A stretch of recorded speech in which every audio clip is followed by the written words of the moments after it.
আচ্ছা ম্যাডাম, শাস্ত্র মতে বাস্তু দোষ কাটানোর জন্য মানে বিভিন্ন বিভিন্ন ধরনের বাস্তু দোষ কাটানোর জন্য কি প্রাণীকে খাওয়ানো উচিত, কিভাবে বাস্তু দোষটা কাটানো উচিত, একটু উপায় দিন।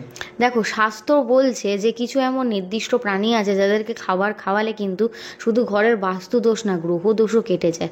তো সেই প্রাণীগুলোর কি নাম আপনারা জানেন? সেটাই কিন্তু আজকে আমি এই ভিডিওর মাধ্যমে আপনাদেরকে জানানোর চেষ্টা করব যে ইনাদেরকে খাওয়ান, দেখুন আপনাদের জীবনে বাস্তু দোষ বা গ্রহ দোষ যেগুলো আছে সেগুলো কিন্তু আস্তে আস্তে কেটে যাচ্ছে।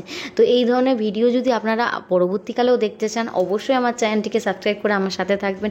ভিডিওটা ভালো লাগলে লাইক শেয়ার করবেন, আর কমেন্টে কিন্তু আপনার যদি কোনো এরকম প্রবলেম থাকে অবশ্যই আমাকে জানাতে ভুলবেন না।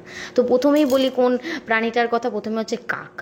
কাককে যদি মিষ্টি ভাত বা পিণ্ড অনেকে দান করে, সেক্ষেত্রে কিন্তু পিতৃদোষ কমে, পূর্বপুরুষ সন্তুষ্ট হয়। এছাড়া হচ্ছে শনিদেব কিন্তু খুব খুশি হয়ে থাকে। এরপরেই বলবো গরু। প্রতিদিন গরুকে যদি রুটি বা কলা খাওয়াতে পারেন, বৃহস্পতি, শুক্র, চন্দ্রের কিন্তু দোষ দূর হয়ে থাকে। এছাড়াও বাড়ির ভিটেতে ডেকে যদি আপনি গরুকে খাওয়াতে পারেন, সেক্ষেত্রে কিন্তু বাড়ির বাস্তুদোষ একদম মানে নির্মূল হয়ে যেতে পারে। এরপরে বলবো কুকুর। কালো কুকুরকে যদি রুটি দিতে পারেন, রুটি বা গুড় খাওয়াতে পারেন, এক্ষেত্রে কিন্তু শনি রাহু কৃপা দেন, বিশেষত কিন্তু শনিবার করে এই কাজটা করবেন। এরপরে বলবো পাখি। প্রতিদিন খোলা ছাদে বা কোথাও যদি যান, অবশ্যই একটুখানি চাল, একটু ডাল, একটু ওদের যেগুলো ফেভারিট খাবার সেগুলো যদি আপনারা খাওয়াতে পারেন, এতেও কিন্তু গ্রহ শান্ত থাকে, আর বাস্তুর যদি কোনো দোষ থেকে থাকে সেটাও কিন্তু ঠিক হয়। তারপরে আমি বলবো মাছ। অনেকের আছে পুকুর আছে, পুকুরে যদি মাছকে আপনি আটা খেতে দেন বা কিছু দানা খেতে দিলেন, এতেও কিন্তু কেতুর অনেক প্রভাব কমে।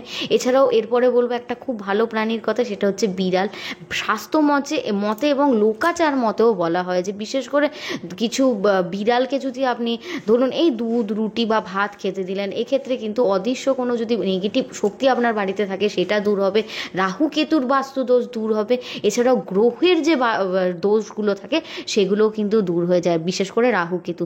তো এই প্রাণীগুলোকে খাওয়ানোর একটু চেষ্টা করুন, অবশ্যই দেখুন ওদেরও ভালো হবে, তার সাথে সাথে আপনার যে বাড়িতে প্রবলেম বাস্তু দোষের জন্য বা গ্রহ দোষের জন্য সেগুলোও কিন্তু ঠিক হবে। তো এই ধরনের ভিডিও যদি আপনারা ফিউচারে দেখতে চান, অবশ্যই চ্যানেলটিকে সাবস্ক্রাইব করে আমার সাথে থাকবেন। ভিডিওটা ভালো লাগলে লাইক শেয়ার করতে কিন্তু ভুলবেন না, আর ভিডিওর কমেন্টে আপনার কোনো প্রশ্ন থাকলে আমাকে অবশ্যই জিজ্ঞাসা করবেন।